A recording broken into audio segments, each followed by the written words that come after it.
Welcome back everybody to the next part in the Collector's Guide to the Black Series. Once again, I invite you all to like and subscribe, and make sure to check out the entire series if you haven't already. And with that being said, let's get into the history of the Star Wars Black Series Blue Line. The Blue Line starts off with Wave 5 of the Black Series, and these started releasing in mid-2014.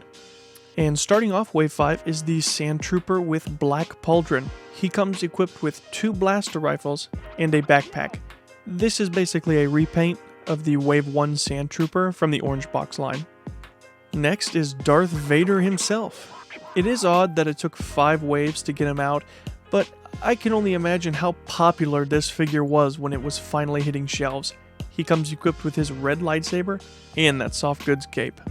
Third, in Wave 5 is Luke Skywalker in his Jedi Knight outfit. This is a unique figure because his accessories are his green lightsaber and an alternative chest piece that has his white shirt folded out. Finally, in this wave, we have Chewbacca, the one we've all waited for. Since this figure was originally supposed to appear in the Orange Box line in Wave 4, it's only fitting we eventually get it in the next wave. He comes with his bandolier and his bowcaster. So the first wave had some good starters for sure, and that Vader was very much needed. Now let's move on to Wave 6. Wave 6 also comes with 4 figures, and to start these off, we have the TIE Fighter Pilot. This figure comes with a sleek black paint job and a blaster rifle. The breathing tubes coming off the helmet are a nice touch and add to the figure's details. Next is Master Yoda. This figure is a fun addition to the series. Super small, the smallest so far, and he comes with a flute to hang around his neck, a snake, and his green lightsaber. He's a super fun figure, and the soft goods robe is a nice touch as well. The third release in this wave is the Phase 1 Clone Sergeant. This is a repaint of the clone from the Orange Box wave, coming with 2 blaster rifles and a new green paint job. What can I say? I'm a sucker for clones, and I love this figure. And finally in Wave 6, we have the first re-release, Obi-Wan Kenobi. Most likely due to the popularity of the character coming with his lightsaber, and again, I just wish the re-release came with a soft goods cape. So far, we've gone over the first 2 waves in the Blue Line.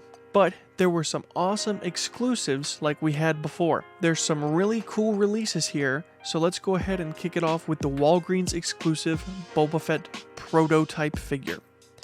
This was an all-white version of the prior release of Boba Fett, and it even has a soft goods cape like before that is also white. He comes with his standard accessories, 2 blasters, and his jetpack. It's just a unique figure, just a not painted Boba Fett. The next exclusive was Toys R Us. The Cantina Showdown pack, coming with Han Solo and Greedo sitting at the table during A New Hope. These are re-releases of the older Orange Box figures, so if you haven't seen that video, make sure to check it out. The next exclusives are one of the coolest ones ever released to this day. I present the Target exclusive Shadow Trooper Battle Pack, coming with 2 figures and a vehicle. They are just 2 repaints of the standard Stormtrooper. They are just repaints, one of the standard Stormtrooper and the other the Scout Trooper. But the black paint just adds so much to these figures. It's a gloss black and it just makes these guys stick out so much. And it comes with the first speeder bike released in this set. It is all black as well, matching the Trooper's paint. This set is awesome. The next exclusive is for San Diego Comic-Con, and they participated once again to release Jabba the Hutt and Salacious B. Crumb. This set comes with a Jabba the Hutt to the Black Series scale, which is awesome, and a small and not very articulated Salacious Crumb. This also comes with a railing to hold Jabba's hookah pipe. It's all very cool, and we recently got a re-release of this in 2023 with a updated Salacious Crumb. Now, the last 2 exclusives I mentioned, the Jabba the Hutt San Diego Comic-Con and the Shadow Trooper bike pack at Target, were very limited, so Hasbro decided to release to people in a brand new line called the Deluxe line. First off, we have Jabba all by himself with no accessories, And the next would be a normal Scout Trooper in the brown speeder bike. So basically an Endor pack. These were fantastic additions that rounded off 2014's run of the Blue Line. Next, we move on to Wave 7. This wave kicked off 2015. First off, we have Chewbacca being brought back, and the second figure, we have the TIE Pilot again. These two were popular enough to warrant a re-release, I suppose, and we already spoke on these, so let's move to Figure 3. Figure 3 is Han Solo in Stormtrooper disguise. This is a unique figure, and it is the exact same mold as a Stormtrooper, with the exception of the head sculpt and the helmet, which I might add does look a little off, since it did have to be remolded to fit the sculpted head. And the accessories that come with this figure are the Stormtrooper blaster and the larger helmet. Finally, in Wave 7 is Bossk, the second bounty hunter to be released in the Black Series. Bossk comes with his very unique blaster and lots of detail on his suit and face. His hands, his feet, they're all super nicely detailed with the reptilian qualities. It's a very nice sculpt. And that was Wave 7. 2 re-releases and only 2 new figures. But let's take a look at Wave 8 to see if there's any difference. Wave 8 also starts off with a re-release, and that is Han Solo in Trooper disguise. This may seem odd, but it pairs great with the next new figure in the wave, Luke Skywalker in the Trooper disguise. Luke comes with all the same details and accessories, besides his face sculpt not being Han's obviously, and he comes with the Comlink accessory, which was a nice touch. Another great release in Wave 8 is the Emperor. He is coming equipped with his black gloss cane and his soft goods robe. The face sculpt at the time is pretty good, and it really gives me the vibe of Return of the Jedi, so they did a good job with that. And finally, in Wave 8 is the Clone Captain. Same sleek clone as the prior 2 releases, just now with a red paint job, still coming with the same 2 blaster rifles. And that brings us to the end of Wave 8. Wave 9 is the final mainline wave to come out of the Blue Line. And there was only 3 figures released. Let's get right into them. Another clone? That's right, Commander Cody. This clone is much more detailed and is a Phase 2 version of the clones. It also has a unique paint job, being orange with accessories and details all over his armor. It's a fantastic addition, but he does still come with the standard 2 blaster rifles as the other clones. Next is the third bounty hunter to be released in the Black Series, IG-88. This figure is so dang tall.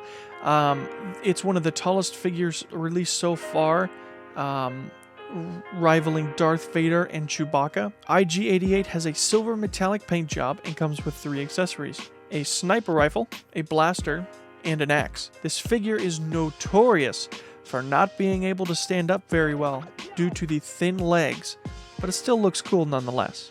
And finally, in Wave 9 is Boushh Leia. Boushh Leia? Boushh Leia? Comment below how you guys say it. Coming with her disguise used in Return of the Jedi, Leia comes with her thermal detonator, the Boushh mask, a pike, and honestly, whatever that thing is that goes on her back. Maybe it's like a respirator for the mask. If you guys know what that is, let me also know that in the comments. And that was the end of the main line for the Blue Line. Even though Wave 9 was the end, there's actually more figures to come. Because Hasbro did create that deluxe line, they're going to end off the Blue Line with a few of those. There were 2 deluxe sets released, and let's start off with Luke and Wampa.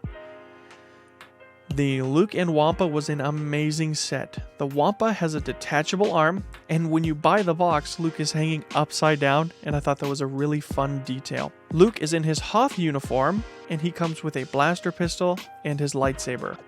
And the Wampa is just a super good looking figure and is a very cool creature in general. And the final release in the Blue Line was Han and his Tauntaun. This goes great with the Wampa set. The Han Solo is in his blue parka and comes with his DL-44, a pair of goggles, and his binoculars. The Tauntaun itself is so cool, just like the Wampa. Very detailed, and all of the stuff on the saddle just makes this figure pop. It's fantastic. So, overall, there were a ton of great releases and exclusives, not to mention the Blue Line introducing a deluxe line. I appreciate everyone who stuck around till the end of the video. Tell me what your guys' favorite figure was, in the blue line, and stay tuned when I attempt to tackle the red box line. That will definitely have to be in multiple parts because of the insane amount of product Hasbro gave us with that wave. So stay tuned, like and subscribe, and we'll see you guys in the next video.